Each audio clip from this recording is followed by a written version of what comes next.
All right. So it is Friday afternoon. I'm Sherri Johnson, and I am so excited to be with all of you today on this edition of our podcast and RockStar Agent Interview with Meighan Wise from the Wise Moves team out of Indianapolis with Berkshire Hathaway Home Services, Indiana Realty. Hi, Meighan. Thank you so much. Hi, Sherri. You're welcome. Thanks for having me. How's it going today? How you doing? It's going great. It's sunny, so we can't complain. I know. We have so much to talk about today. And first, while people are jumping on, I have to say that I have gotten to know you over the last little over a year, met you several times in person, and I just admire you. And I think what you're doing is unbelievable. And you just have so much to share. So it is a privilege and an honor for me to have you on the show today. And I know that our audience is going to just love the takeaways that they're going to get from you today. So the first thing I want to do, and again, everybody who's just hopping on, this is Meighan Wise from Berkshire Hathaway Home Services in Indiana. And she's going to tell us some great strategies and secrets to her success on both being an individual agent and then growing a team. So I think you're going to really love what's in store for us today. So first off, Meighan, I know you have 3 kids, right? Yep, I have 3 kiddos. They're gorgeous kids. I see them on Facebook all the time. You're such a great mom. Thank you.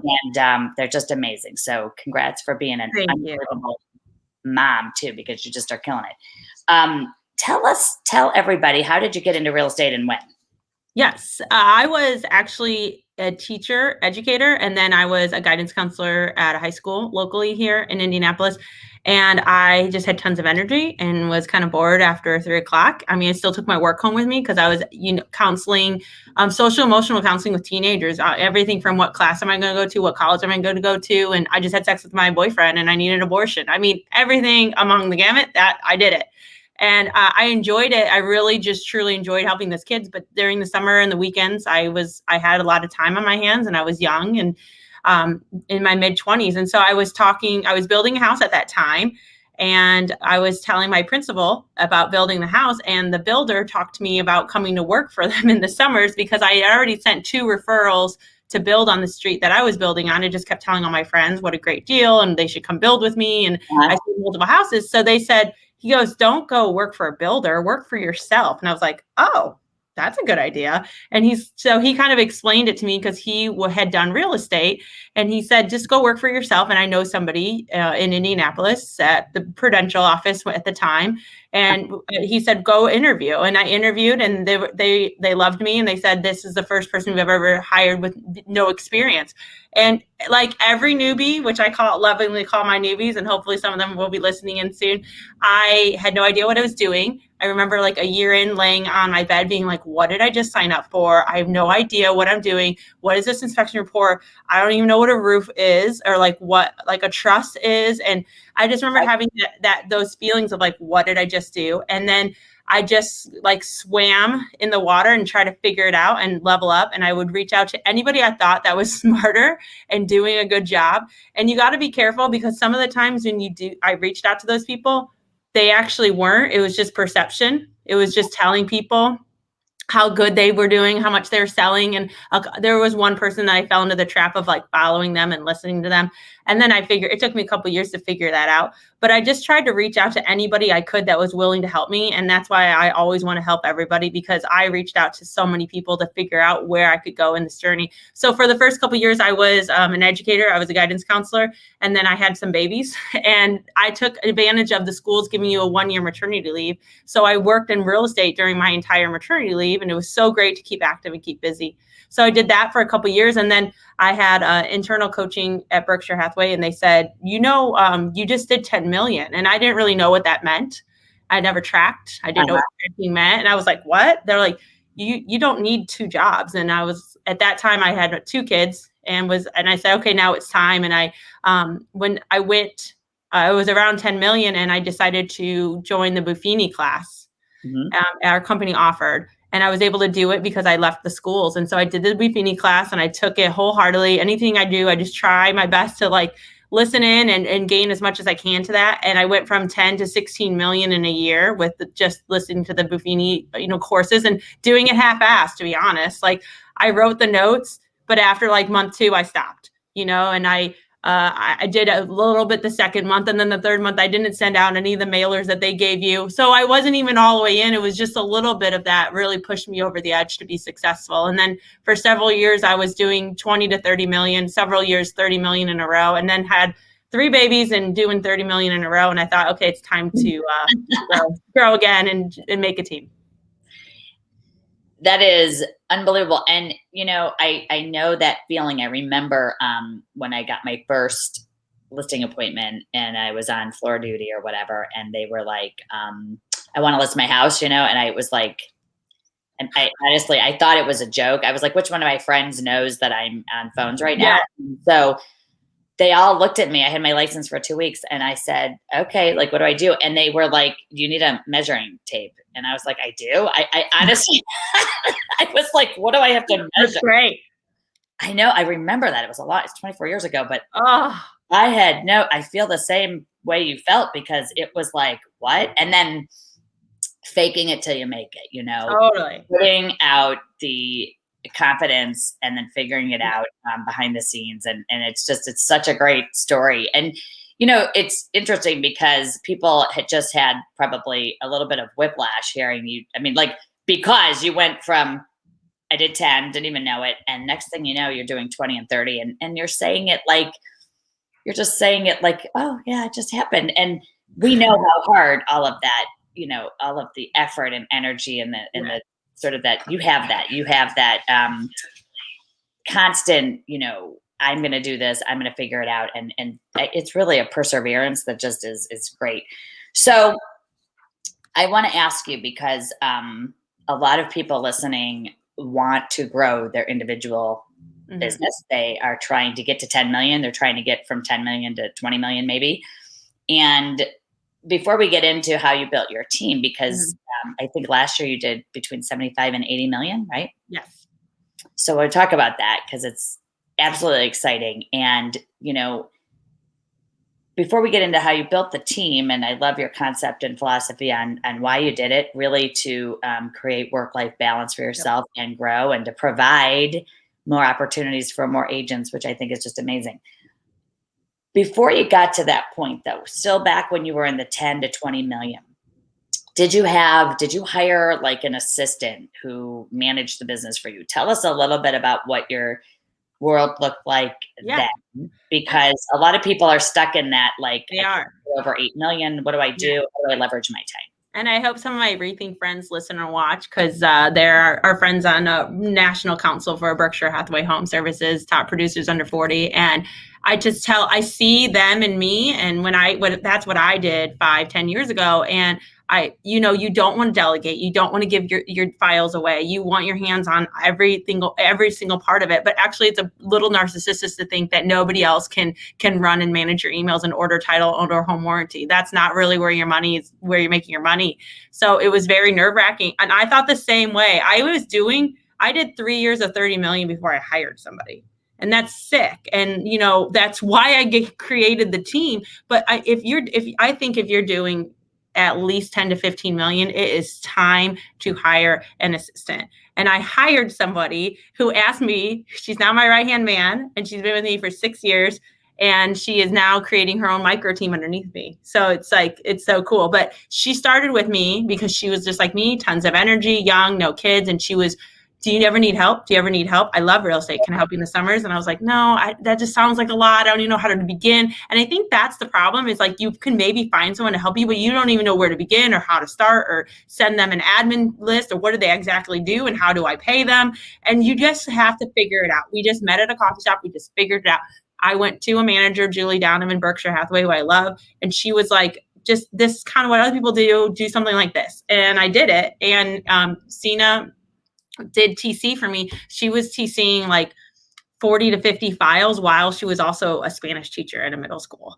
And it got to the point where she's like, you have too much business. I can't do this. You need to hire someone else. And I was like, no, I'm so scared. Change is so hard and everyone thinks it's so scary, but it's just so actually once you actually just pull the trigger and do it, it's not that scary. So having Sina, I couldn't imagine not having her. So honestly, I think that a lot of the time we get in our heads that people you have to run no one's going to want to work with you, or they only want to email you. I mean, if anything, I think that it makes you look professional that you have a full-time assistant, even if it's a 20-hour assistant, that they are running and managing your emails.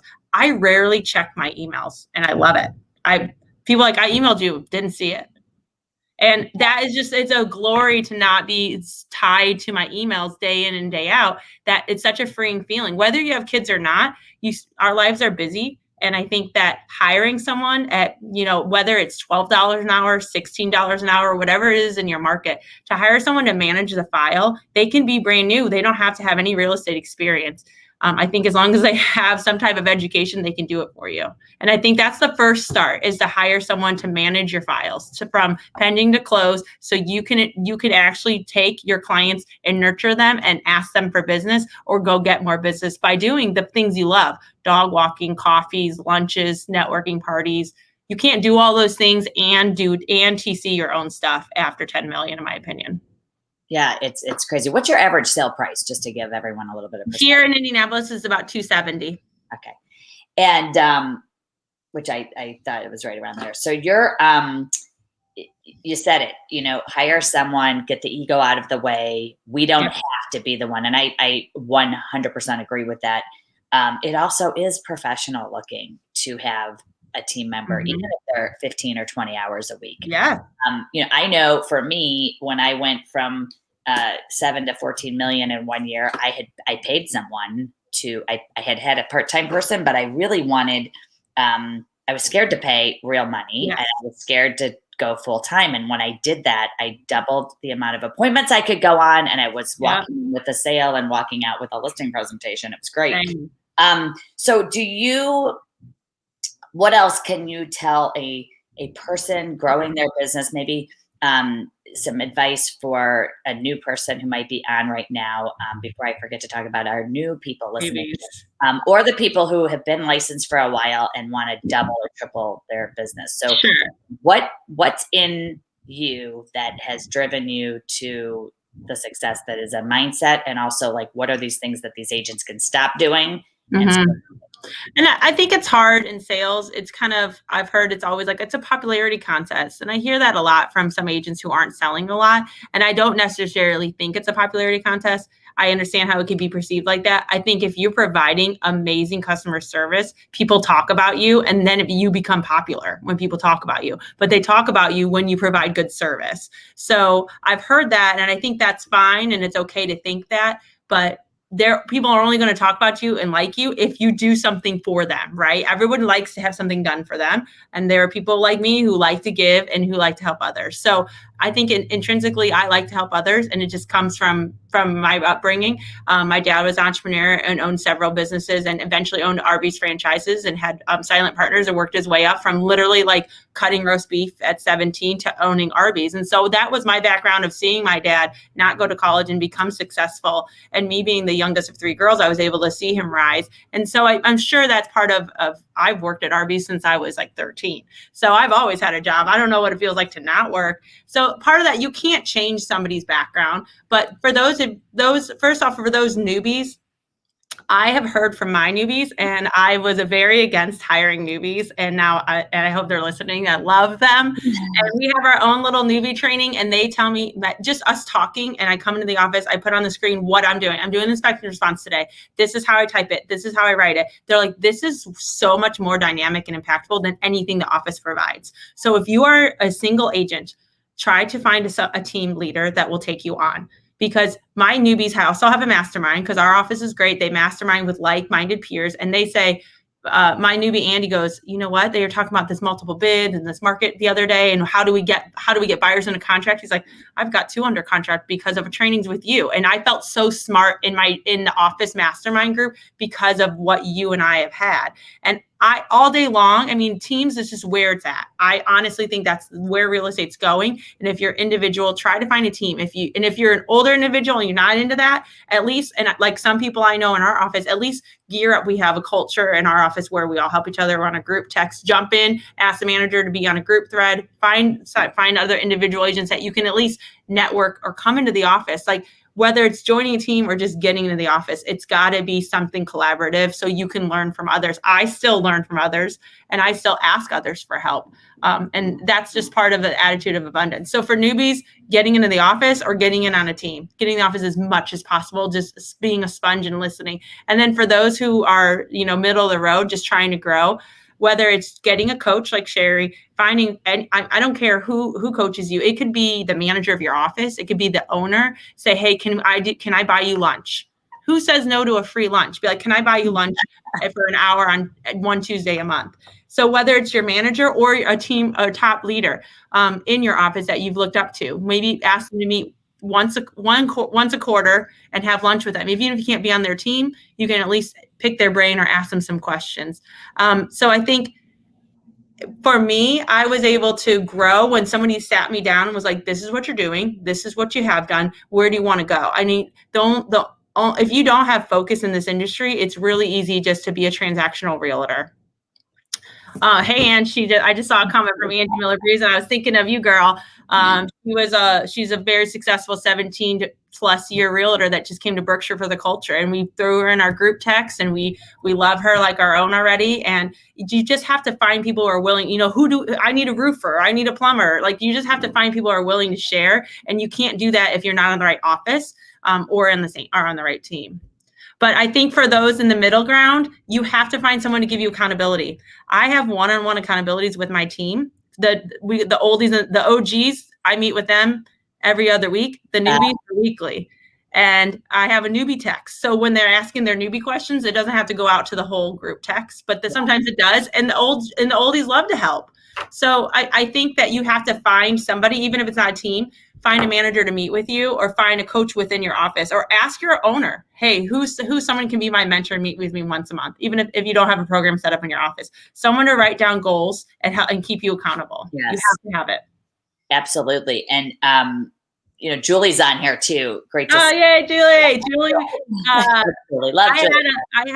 I had my very first coach and is retired, and when they passed me over to Julie Gaddy Downham, I was like, always saw her in the office. I knew she was like really successful and so cute. She's super tiny and I'm super tall. And I was like, oh, Julie's so cute. And they're like, you're going to work with Julie now. And I was like, oh, I'm going to meet with Julie. And now we're best friends, and I call her momager and we love her. And so like it was a big deal for me to sit down with her. And it was her giving me 20 minutes. Like, Meighan, what are you doing in the next 2 weeks? How many note cards are you going to write? Text me when you write the note cards. Something like baseline specific as that is where you need to be, not global thinking, micro level.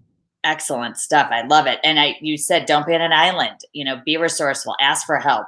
Yes. Have somebody that you want to emulate. And and then ask them if you can emulate them. Yeah. I remember I wanted to be Suzanne Gallman, for everyone who's in the Cleveland market. And I love Suzanne. Everyone loves Suzanne. She's still in the business, and she was doing $30 million a year. You just follow that person, and you just emulate them. So how many people are on your team now? Let's talk about your team right now. Started a team in 2018 after I went to convention. And I was at convention, and I was one of those like dorks, like sitting up front, like, if I'm going to spend time and money and be away from my kids, I'm going to learn, damn it. And so that's kind of changed a little bit on conventions, but we still learn, but we have fun. And that's the beauty of it. So that first convention, we were sitting in these classes, and they're like, are you burnt out? Are you tired? Are you tired of working with buyers? Want your nights and weekends back? And my son was starting to get super athletic and making all these competitive teams. We were traveling every weekend, and I was like, I will not miss a damn game is my goal.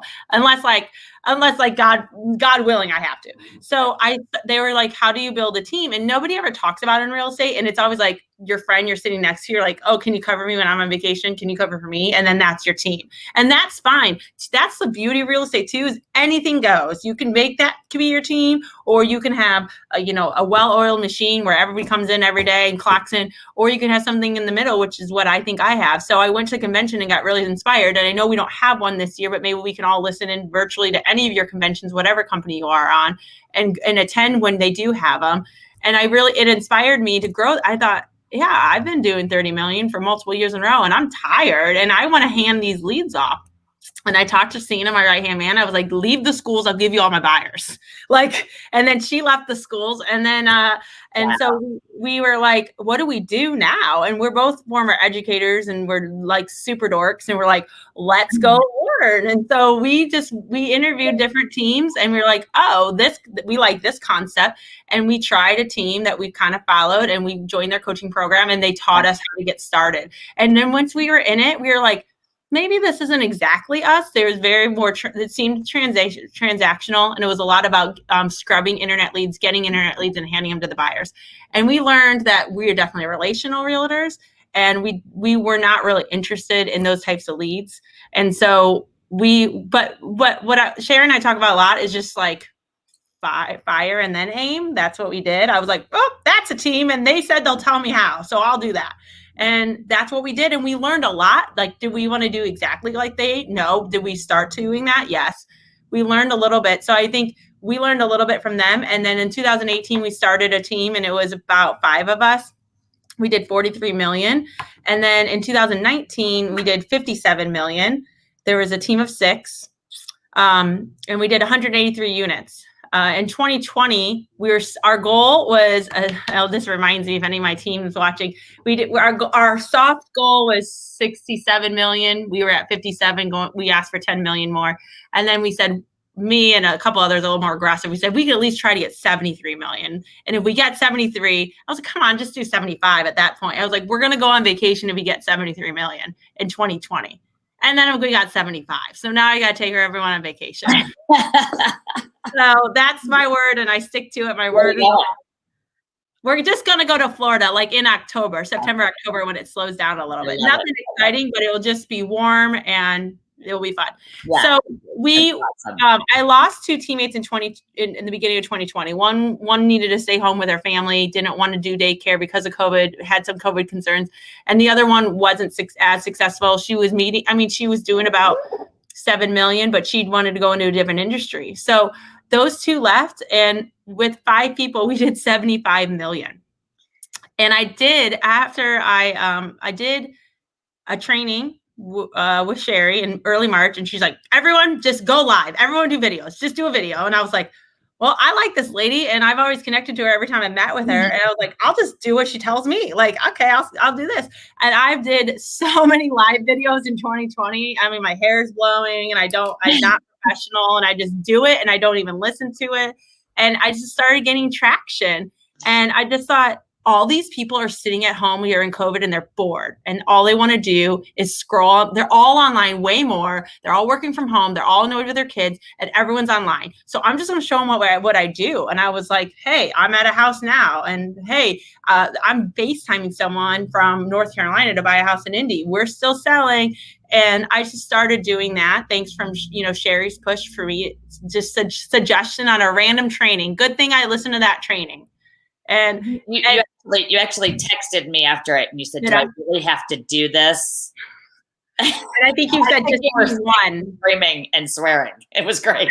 And I was like, I'm going to wear a hat, and I always have, if you know me, I always have my sunglasses. I have multiple sunglasses everywhere. And I'm like, they're just my headband. And I was like, I'm just going to wear sunglasses, and I don't care what I look like. I'll be after a workout, and I'm dropping off a lockbox. I'm like, hey, I'm here. And you kind of have thankfully, I just don't care, because after you have 3 kids, you don't care what you look like. You're just happy to be out of the house and that they got on the school bus. So I'm just happy to be breathing after you get 3 kids out the door. And so I did that, and that really helped with our business and telling people what we were doing. And then what was really cool was like a month later, I did a listing interview, like, what do we do type in our market for Berkshire, like a month later. And I did this is how I do my listing presentation from start to finish for an hour. And Berkshire was it was the most listened to training we've had. And I was like, cool. Well, one of the people listening, and I really think what you put out in the universe comes back to you, because I just said, I wanted somebody like a brand newbie, maybe 2, because 2 is always better than 1, like when you get a puppy. I was like, maybe 2, so they could not feel alone. And I could say, hey, these are all my like 200 sub buyers that I get referred, and like my OGs don't want to mess with it. And I was like, just those small tasks that I don't want to, whether it's flyers, dropping off signs. And somebody was listening. He was new to the company, and he listened, and he like listened to everything I did, went on a listing appointment, did everything I said, and he won. And he came to me, he's like, can I be on your team, please? And I was like, he's like, I was so inspired. Everything he said was so right. And now he's on my team, and he's awesome. And he's got 2 pendings, and that's a great story for someone who I never met. I really wasn't really thinking I would add anybody, but he was persistent. He was helpful. He was like, is there anything I could do for you this week? Are there any open houses? And now he's a full-time realtor on my team and is killing it. Just because he went to that training and then followed up with me and thanked me and kept talking to me, and now he's on my team. I love it. I love it. And there's so much that you just packed into that. Sorry. No, I love it. It's like, I will say this, when you were talking about doing the video and you had that feeling of angst, and so many agents have trepidation. And I just want to recap this for a second. Yeah. It's so important. You're a top agent. I met you. You were already doing 57 million. And you're like, do I have to do this? And I said, yes. And I said, it doesn't have to be perfect. Done is better than perfect. And you were like, okay, fine. And then you did it. And here's what's so cool. The part you didn't tell is that there was a week that you didn't go live. And there was a week that you didn't post a video. And if I recall correctly, your sphere, people in Facebook world and Instagram were like, hey, where's we miss you. Where are you? What's going on? And when are you telling us what's happening? And so you've created this following, and it's expected now. People expect to see you. And video is the fastest, most effective way for us to put that dynamic, magnetic personality out there and be in front of people constantly. And so I know you're saying it, I'm saying it. I can't urge you guys listening enough and encourage you to just do it. And don't worry about how you look. It's actually better if it's not scripted. It's better if it's just on the fly. And all of our iPhones today have these 4K cameras in it, so you can get really good quality. And even just like you said, I'm just at a house. This is my new listing.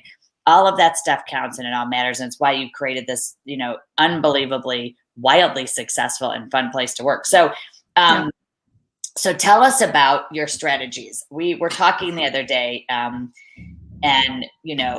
I love your approach.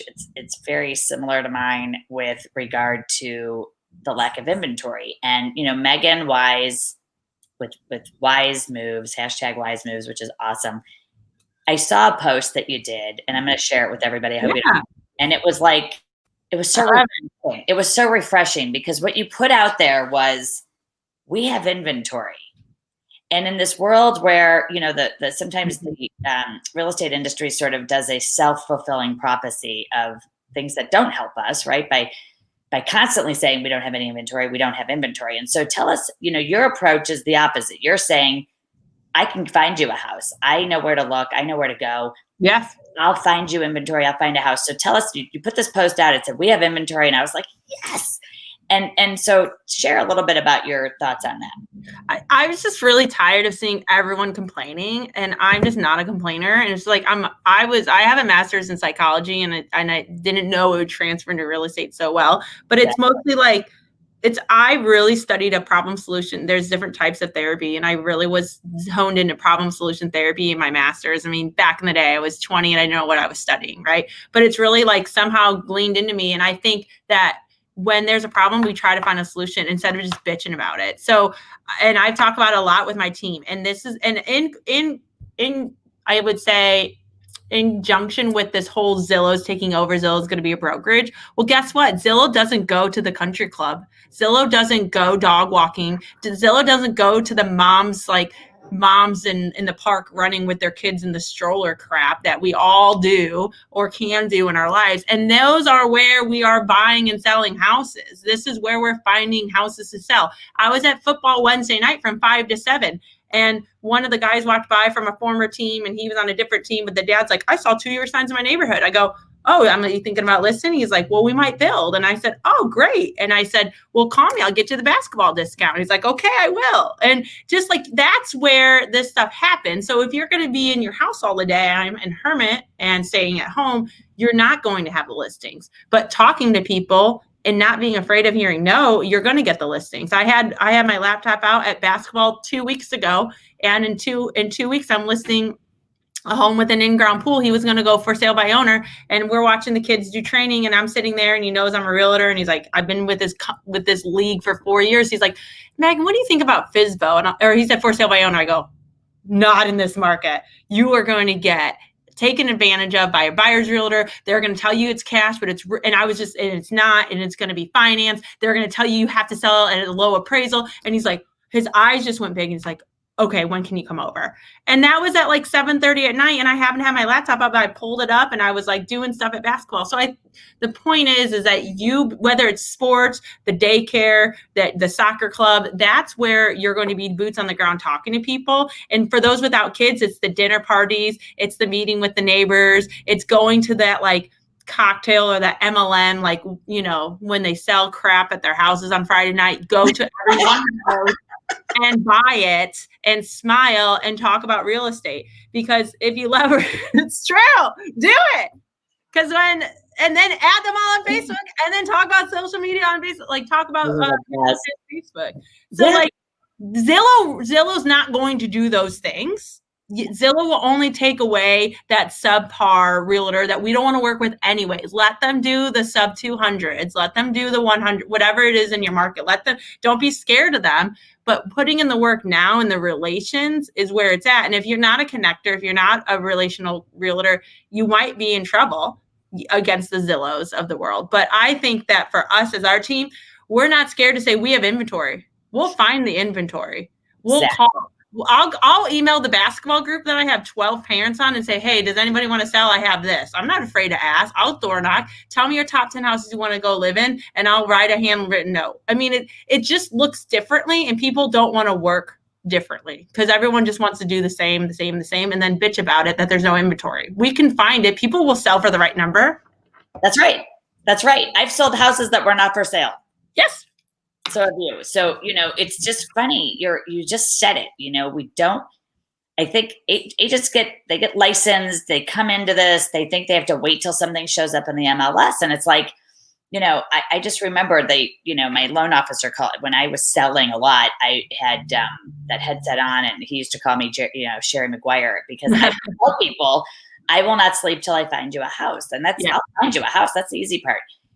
Providing confidence to a seller or a buyer right now in today's market is that's the difference. And that's by saying, I'll find you a house. Where do you want to live? Tell me where you want to live, and let's talk about that, instead of I'm waiting for someone else to listen. I just don't know. I mean, I'm in a Berkshire mastermind. I'm in like a women in business I created, and it fell off because we're all busy, but we still create this like text group of like different Century 21 and FC Tucker, a Remax lady, and we're in our own little thread. And once in a while I'll be like, hey, I have this. Do you have this? Do you have this? Like talking, networking. So, and then I'm also in, email groups, like whatever it is, like finding the houses, you can find it. I mean, you can find them. I think people are afraid to do the work because it looks differently, or they don't have the confidence to do it. And you're gonna, just like the internet calls, if you do 500 calls a day, you're gonna pick up a lead. If you do the work to find a house for a client that there's no inventory, you're gonna find it. I just think people are afraid to do it, and they don't want to, and that's fine. I'll do it. My team will do it. Exactly. And it's adding real value, frankly, is what it is. Yeah, and then that's a slam dunk. Oh, Meighan Wise got us this house in the worst inventory market ever. And guess what? When they go to sell, they're going to be calling us, and they're going to tell all their friends that we do it. Can you find us one? Exactly. I have two questions. So you said, I want to go back to not being, so many people think, you have to buy those leads and do tons of scrubbing of those leads. And I heard you earlier say that you're more of a relationship realtor. I really like that. And talk about, what is your referral rate, the amount of business you get each year?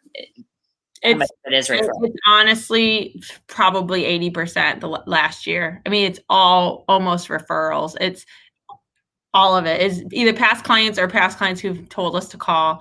And I do a bad job too. I have a list in front of me of all the people I need to send cards and gift cards to, thanking them for sending me the referrals. And we're just too busy, and that's a bad excuse.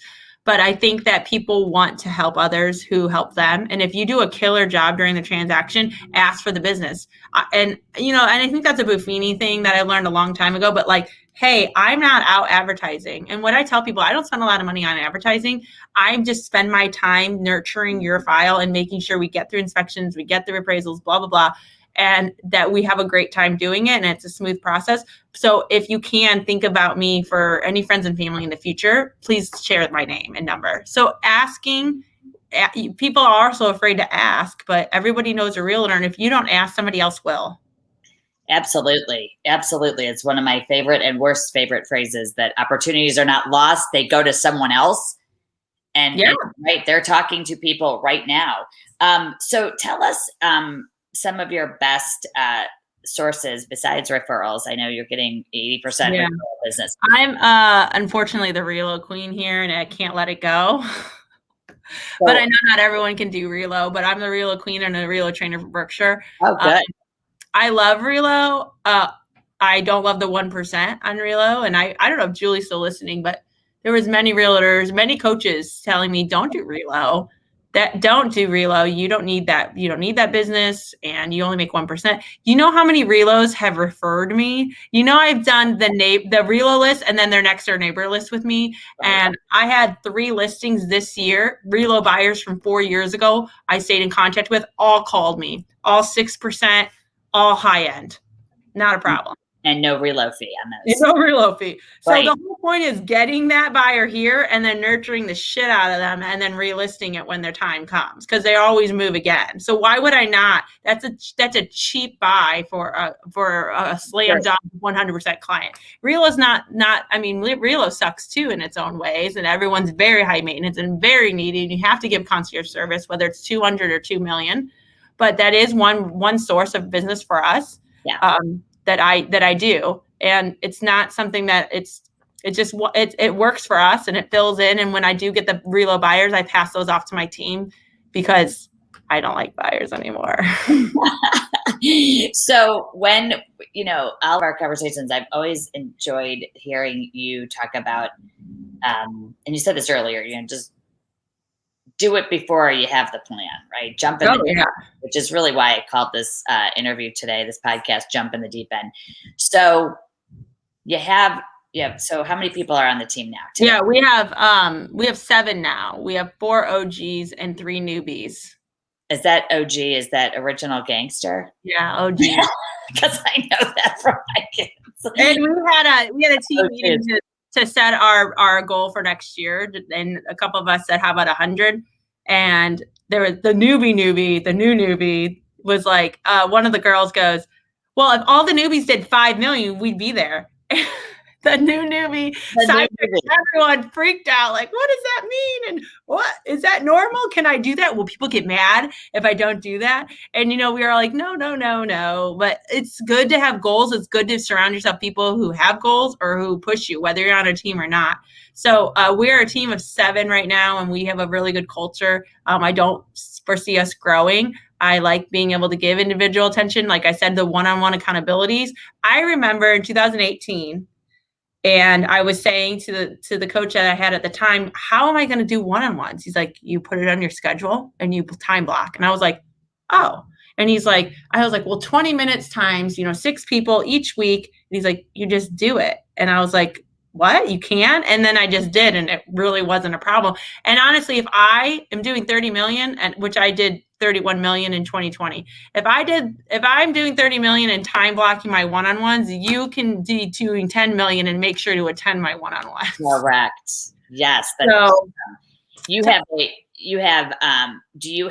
a, so you meet with each agent individually, and then you have a team meeting. Is that what? a 1-hour team meeting on Wednesdays, and we all talk, and it's not super scripted. And I know some people would probably like it to be a little bit more, I guess, what's the word I'm looking for? Like structured. Yeah, structured. Like, this is our topic. But like, real estate ebbs and flows so much that by 1 week we already have our topic. And the last week it was the as is addendum. Everyone should be doing the as is addendum. It actually is great for your buyer because it still gives them the right to inspect, and they can walk away over anything. And the seller's agents, most of them are stupid and aren't on teams or aren't in coaching or aren't talking to people, and they think as is great. No, you can still get your buyer out on an as is, doing it. So we had this whole hour about as is addendums, and we're telling all of our buyer agents put them on their purchase agreements. So explain how that looks. How does the sentence or the purpose, like how do you spell that out as is so they know what you're talking about? Yeah, so I mean, we have the as is addendum, but if you look, and we pull it up, we do a Zoom, and we share screen, and if you look at the bottom of the page, at least in Indiana, it says that the buyer can walk away with the earnest money for anything that was undisclosed. So we, like, all 7 of us read it, and we're like, oh shit, I don't think we've ever really read this. So we're like, wait, is this what we're thinking? And of course, we checked with our owners and we checked with our legal, and they're like, yeah. And so we're like, great. So in further conditions, please see attached as is addendum. And then explaining to the buyer, you aren't going to get any repairs, but if the house is sold the last couple of years multiple times, or it's relatively new, you're only looking at a couple $1,000s for piddly stuff anyways. And it's worth it because it gets your foot in the door. If there's 10 offers and only 8 of them are not as is, you're going to win. And we had 2 buyer pendings this week just for my team. So it's a really great, just that and the team leading. So, sometimes it's structured and sometimes it's not, but we talk about, one girl will be like, I have no idea what to list this house for. And we'll spend 20 minutes talking about why, and half of us always go high and the other half always go low. And we always know who's going to say what, but you need that. As a realtor, I think you're only giving your clients better purpose if you're on a team. And I wasn't on it. I started on a team, but it wasn't a great cohesive team. And that's why I did what I did, was create a team where there is accountability, there is goals, it is fun, there is structure, and all that kind of stuff. But I think, especially in these markets change, Sherri, these markets change every year. It's something different. It's buyers, it's sellers, there's no inventory, rates are low, rates are high, and we have to just be able to be on our feet and adjust. If you're not in the office, at least listening to the conversations, then you're not doing your clients a good service. No, and you said earlier, and I've had this on a piece of, like, a card in my office for 30 years. It's the person who can change the most will succeed the most. I mean, you have to be ahead of it. You have to be the first one out there doing things and not waiting and using scripts from, even 3-4 months ago. So tell everybody what kind of, I'm going to ask two questions about your kind of how you structure your team and the tools you use and what you offer your clients. So do you have like a VIP program or events that you do every year? And if so, what are some of those events that you hold? Yeah, we didn't get to do any really in 2020, but we always host in the fall right after back to school. We'll do a spa night. And it's kind of sexist, but we do the ladies. Okay. Ladies. And we have a spa night where the ladies come and they get a 5-minute hand massage, they get a face consult, they get a free hair thing. And we talk a little bit about, like, our team for like 1 second, because people don't really care about our numbers and our team. They just want to be pampered. And it's a free hour and a half. And for those who are super busy and are like, sorry, husband, I have to go to this event, and it's free. And, it helps local salon owner out that I'm friends with. And we are able to rent the space, and it's a beautiful space. And we bring in Costco food, and it's super affordable, and everyone likes it because we're in 2 hours, we're drinking wine and we're just talking. And actually, I really like that for our relocation, because a lot of our clients come in and don't know anybody. Mm-hmm. So it's nice to connect. It's a super nice way to connect that way. We also do, we do a Santa night, but that's with our Berkshire Hathaway corporate or our larger office group, but we call it like the Wise Team Santa night, and we bring everybody in, and then we print the pictures, send them, frame them, send the Santa pictures framed, because nobody does that. Yep. These are all, we've had this idea, we haven't done it. When everyone posts on Facebook, our first day of school, the last day of school, for your clients, print those out on, like, at CVS and mail it to them, and mail the first day and the last day, and be like, so what a year, hopefully you're enjoying your home. Let me, love this photo of your little one, blah, blah, blah, blah. It's awesome. That's awesome. How often do you touch base with them on email? Do you send them some sort of newsletter? Do you reach out to them, monthly? How often are you touching this? And I wish I did a better job of tracking all of the touches, because I don't do a good job. Tracking is not my forte, because that means I'm sitting down in front of a computer, and that's not what I want to do. And so, but to answer your question, we do have, my awesome admin does a Wise Moves weekly update, and it's an email to the sphere. And I'll get random, I know it goes out, because I'll randomly get texts from random clients I haven't talked to in forever. They're like, you haven't sold that one yet? Why is that one not sold? And I'm like, excuse me, Randy, get off my ass, or whatever. But it's fun because it gets us engaged. Some of those clients know they can text us, but it's fun to see the views. And so I started that because there's an older clientele that's not on Facebook and Instagram, or they're not on it enough. Yeah. And there's also that younger clientele that don't do it either. Right. They're not on we do the email. So to answer your question, email, newsletter, and then Facebook. And I haven't done this, but I've had this idea for years, stole it from somebody. All the great ideas are stolen. But once you are a client of ours, we have a private Facebook group where we talk about the new events. Here's a coupon for Wise Moves, 25% off carpet cleaning, whatever it might be. We just don't have the staff ready enough to do that, but that's on our list of our long list of to-dos. So we also started, I love the Popeye ideas, but I'm really not cheesy, and I'm not creative. I don't like to think about it. I wish I had one. Do I have one in here? No, I don't. I just took them to my car. I like to see the finished product, but I hire somebody on my team to do it. And we did a little Prosecco bottles and our little name. And I can't believe 2020, what a year. It's done finally. Call us if you need to rehome or resize. Cute little thing. And then in April, we're going to do the Peeps. And you can Google pop buys and copy all of this online. But we're starting to be more intentional about our pop buys. And I had never done it before because I didn't have the manpower, because many of the realtors, oh, that's too much. I can't add that to my plate. Right. I'm not even hiring a TC, let alone making pop buys, And so once I was able to take a breath and find someone to do it for me, I dropped off these I paid someone to drop off the little pop buys, and we put them in their mailbox. I had 7 different clients that I haven't heard from in forever text me it was during a snowstorm. It was so cool to go to my mailbox and see that. Thank you so much. And it wasn't even talking about real estate. It was just thank you so much for the nice little thing. And then in the fall, we do a pumpkin. Ooh, I'm going to grab one. I just saw it. We do a pumpkin. Let me see. Isn't she awesome? You do this pumpkin. You can get them at Target, and they're $6. And then we researched a lot, but these people love these pumpkins, and they're fake. And then we get their little monogram of their last name, and then we did I hope you're still falling in love with your home, or some bullshit, and then a cute little tag. And then I pay people. I don't do any of this because I don't want to. You can find teenagers to drop it off. Pay a teenager $10 an hour and do 3 hours and have them all done.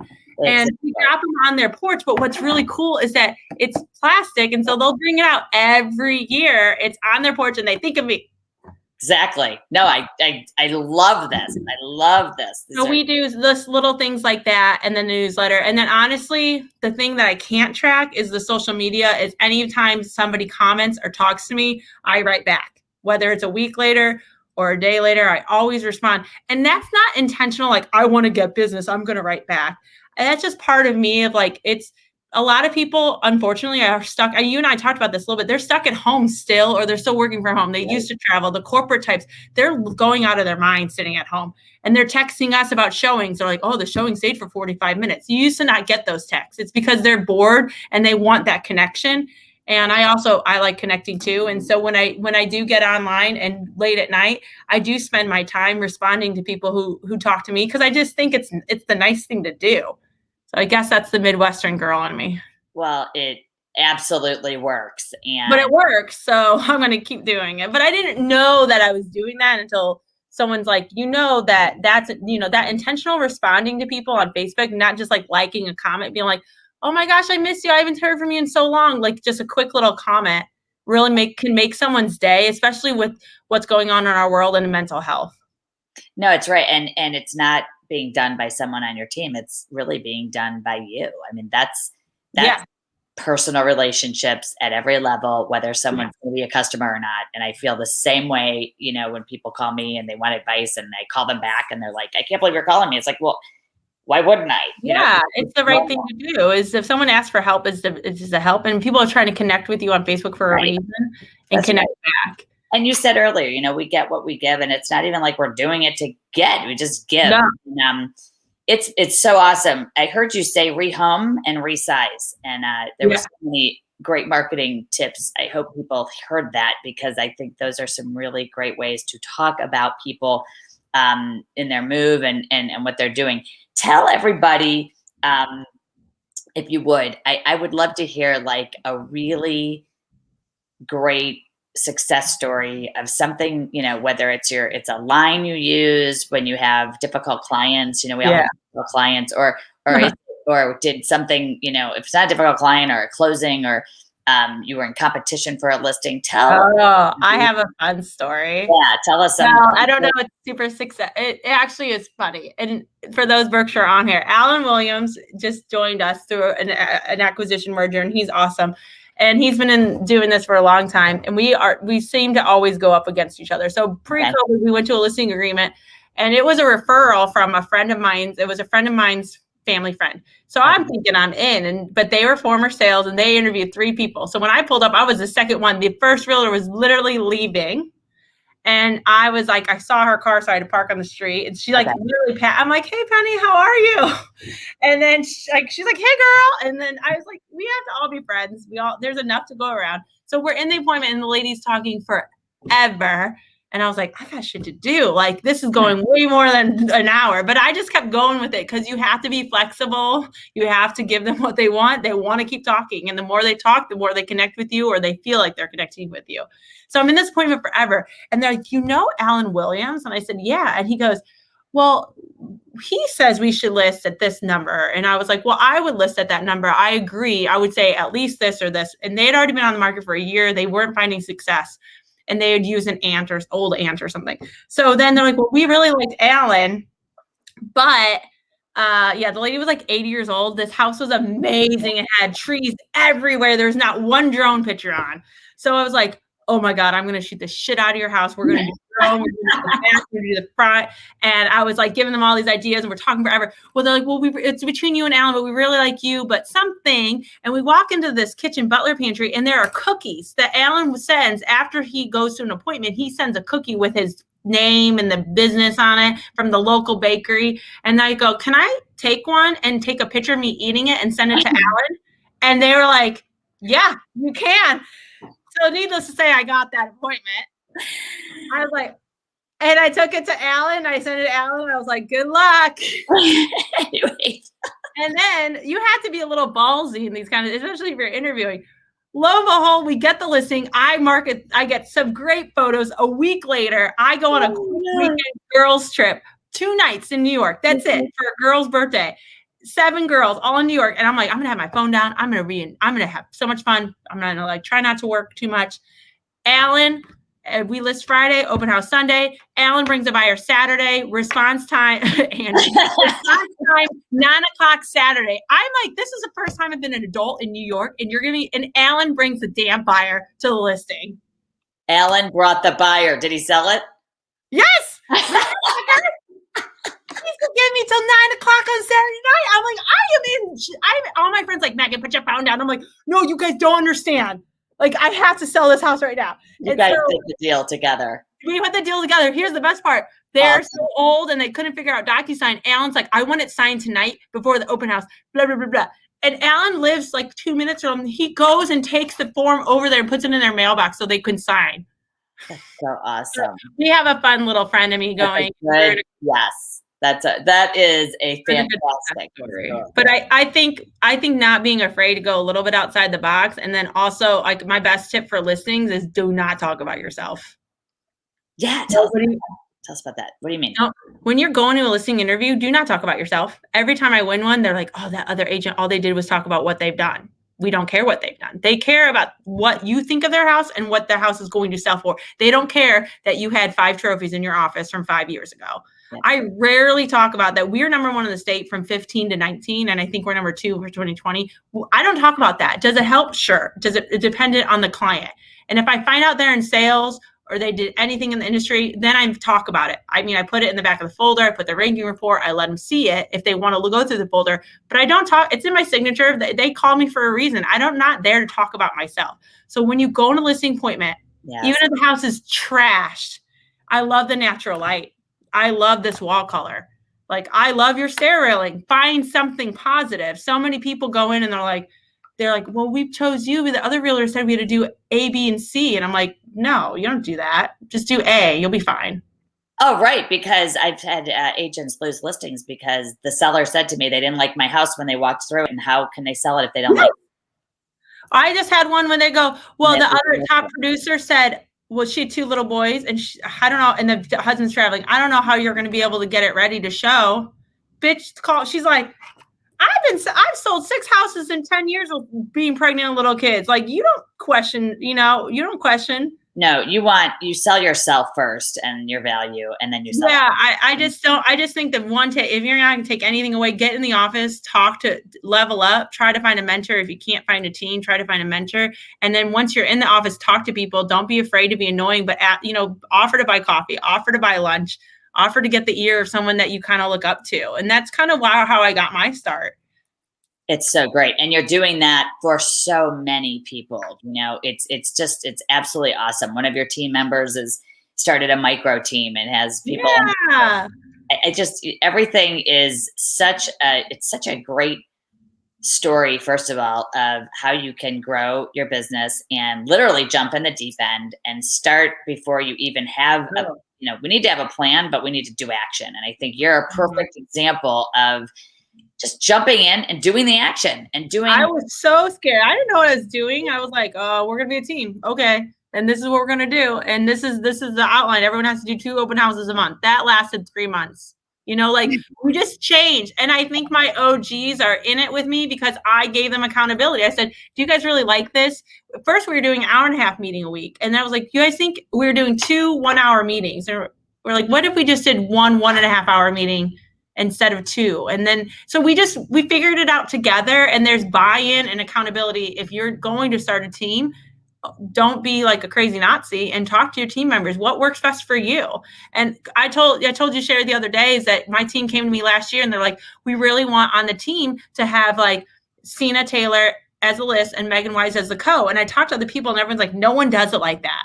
I was like, well, for me, I get why they're saying they should field all the calls, even if they should field all the calls on their listing. I don't want all those text messages and phone calls. Like, it says clearly in the notes, call Cena, but nobody reads the notes. No good agent. Most good agents read the notes, but most people aren't good agents. That's why we're here and we're successful. So I said, you know what? I thought about it for like a month and I brushed it off. And then I thought about it again. I said, I don't really see why it can't be Cena Taylor and Meighan Wise. This isn't in it for Meighan Wise and my name and my ego. And I thought, let's switch it up. That's fine. And we all switched it and they all were thankful and it wasn't that big of a deal. And I don't care that nobody else, just because it wasn't never normally done that way. Like, we need to be okay with not doing things the exact same way, because honestly, a lot of old white men created that system. Maybe that's a good way to end. So maybe the system works, yes, but there are some things that may need to be changed. So think about it and let your team come to you and work together. And that's why I think we have such a great team and we have great retention, is because when they come to me with problems, I think about it and we work together to find the solution. Well, it doesn't get more authentic than this, and it doesn't get more awesome. I just absolutely love you. You brightened the days of a lot of people. All these people are commenting, and if some people follow you, Meighan, what's please do. We are Wise Team Realtors. Awesome. Double check this. Meighan Wise and Wise Team Realtors. So on Instagram, Facebook. Yes, I'm pulling up Wise Real Estate Group. Okay, Wise Real Estate Group. We'll put that in. follow us or find me on Instagram. Find me on Instagram and send me a message. Or I would love to chat with people all over the country. Referral source network. And I'm excited to have you in our mastermind. And I'm also excited to see you next week. I know we're going to be virtual in the next 2 weeks for the conference. But you know what? You are amazing. You know, success breeds more success, both for ourselves and for those around us. And you know, your entire company loves you. I mean, I work with your owners, and I know your company very well. And it's just, you have an outstanding reputation, both in Indiana and throughout the country. And if you have any referrals, send them to Meighan. Yeah, we'll take care of them. All of them.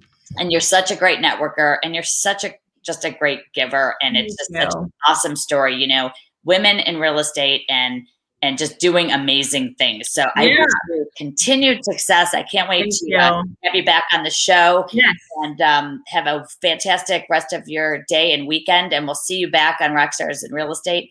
And thanks again. You're welcome. You're the best. You rock, girl. I appreciate it. You too. Thank you for having me. Bye. Thanks so much, everybody, for joining us. And tune in next month when we will have another fantastic, successful agent sharing their secrets and giving you all kinds of great value and advice on how to grow your real estate business to what it should be and what it can be. Again, thanks again for joining us. I'm Sherri Johnson, and you rock. I'll see you soon. Bye-bye. Bye. Bye.